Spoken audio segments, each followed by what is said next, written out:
500 gabbie di uccelli, la mostra, l'esposizione, il concorso canoro, grande risalto anche a questa iniziativa. Naturalmente con la Confu, e per quanto riguarda la nostra espressione degli uccelli direi proprio con vanto che è la più grande di tutta la provincia. Non esiste, credetemi, 500 gabbie non possono essere che solo in un parco come questo, ma solo perché c'è un bel parco, non è che siamo bravissimi noi, ma perché il parco si presta a un mercato di uccelli, a un'esposizione di uccelli molto interessante. Ma battiamo chiunque sia intorno alla provincia, dal numero degli uccelli naturalmente, ma anche come tipo di organizzazione nel suo totale, diciamo così, siamo diventati abbastanza importanti.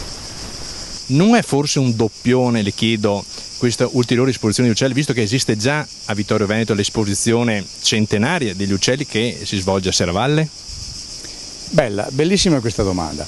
Allora, noi non riteniamo di essere in competizione, come anche con i dirigenti loro ho già parlato più volte.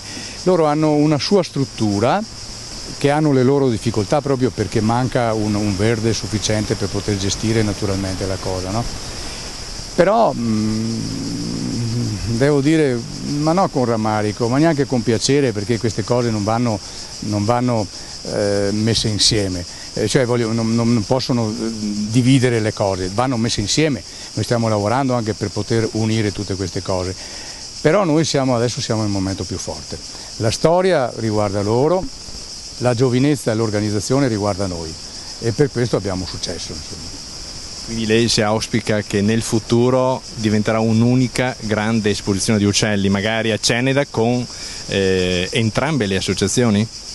Ma stiamo già lavorando per questo, abbiamo ancora delle buone difficoltà, però ci siamo entrati, siamo un po' in linea, stiamo cercando di tornare a fare un percorso che non deve togliere una cosa e l'altra, ma ci sono delle possibilità, tipo ad esempio la primavera e tipo come in questo periodo, cioè gestire le due cose, perché Vittorio diventa un centro polarizzante tipo Sacile, per dire. Anche Sacile fanno primavera e agosto, no? Perché non lo possiamo fare vivendo insieme?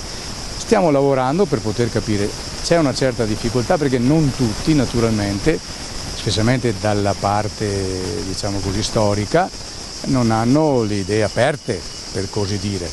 Però stiamo lavorando con alcuni di loro, stiamo lavorando da un po' di tempo e io credo che prima o dopo ci si può arrivare.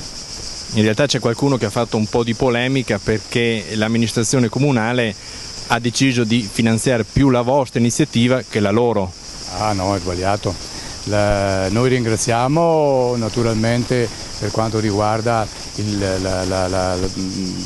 il comune, perché dà un contributo, ma il nostro contributo credo sia uno in coda a tanti altri, non è un contributo talmente alto che si possa fare qualcosa. È sempre da ringraziare comunque, perché anche le poche lire che si possono avere tornano sempre bene, però non è assolutamente vero che noi prendiamo più di altri, assolutamente, anzi se ho guardato bene sulla lista siamo proprio verso il fanalino di coda per quanto riguarda i contributi, danno tanti più contributi ad altre associazioni.